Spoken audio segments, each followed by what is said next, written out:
Hello guys, praise Jesus. Hoping you're doing good.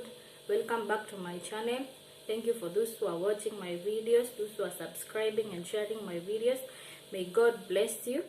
And today we are going to continue from where I left, the topic of fear. This is part 2, and you are most welcomed. I've delayed because I was still learning about this topic because it's a very wide topic, but I'm going to summarize it. We have so many different types of fear, and I'm just going to give some examples.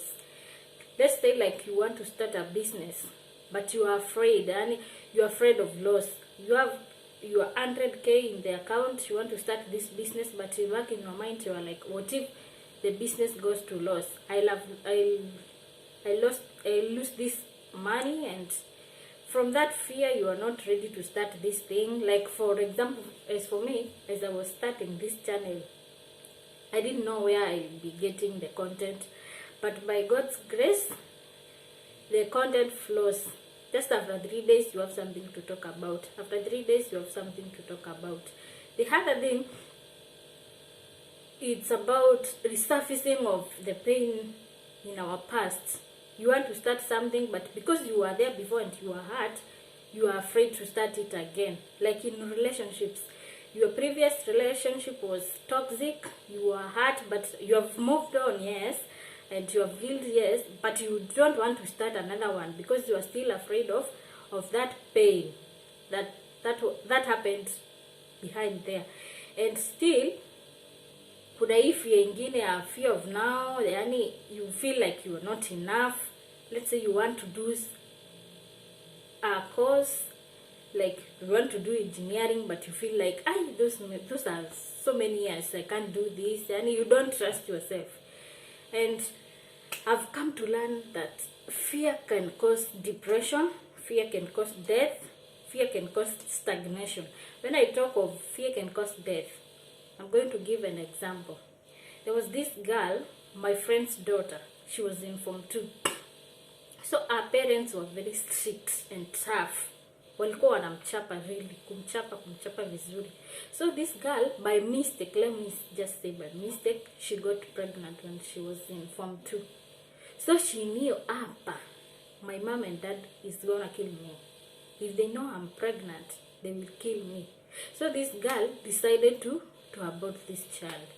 So she went to these Vichochoro hospitals, and she was given some drugs. So she took the drugs and she went home, and she did not tell anybody what she was doing. So she went and slept in her room. And what happened next? It was a really mess. Huyu msichana alibleed, and because nobody knew what was going on, nobody bothered to go and check on her, mpeleka hosi, but alibleed hadi akakufa.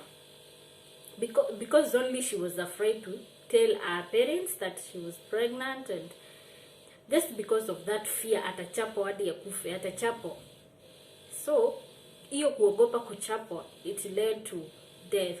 So I'm trying to say that parents, sometimes you need to befriend your children. Don't be tough. Unaweza kuwa tough upate mtoto anakuogopa, but not that anakurespect. There is a difference between being afraid of someone or respecting someone.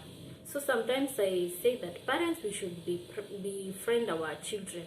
Be close to them so that they can be able to share some things they are going through. When I talk of depression, I'm gonna give you another example. Like there is this little boy. His parents passed, and he was left with the relatives. And the uncle, one of the uncles, used to sodomize her. Yani alikuwa na molestation, you understand? So alikuwa anamtumia vibaya, sodomy, you understand? So, and the child was threatened. Ukijaribu kusema, I'll kill you and I'll not be providing for you, I'll chase you. And because this child hakuwa na mtu wa kushare na yeye, and he was afraid where will he go, and he was very young, he cannot find something for himself. So kamtoto kakaingia kwa depression. na hakuna mtu alikuwa karibu kukaongelesha. So just hapa sabaye just mtu alikuwa anapita tu ndio aliona mtoto ako depressed, akajaribu kumuongelesha, but the child was like, nikikwambia ukiambia uncle si ataniua, uncle alisema ataniua. But luckily enough the child was rescued, but bado alikuwa ameshaingia kwa depression. And when I talk of stagnation, fear of starting something can make you stagnant in some situation. Ujikute uwezi move yani. You had a loss in your business, but you don't want to start another one. You're still afraid that this one will be lost. You are in a toxic relationship, but you're still afraid the next one will be toxic. So uko tu hapo, you don't want to move on, you don't want to start something new, and you are just there. And fear is condemned in the Bible. God always tells us, do not fear, do not be afraid, fear not. So many verses zimeongelelea mambo ya fear. So God actually commands us not to fear. So fear is not something good, although sometimes I say kauoga kidogo ni kazuri because it saves you from so many things. But do not fear, for the Lord is with you. Thank you so much.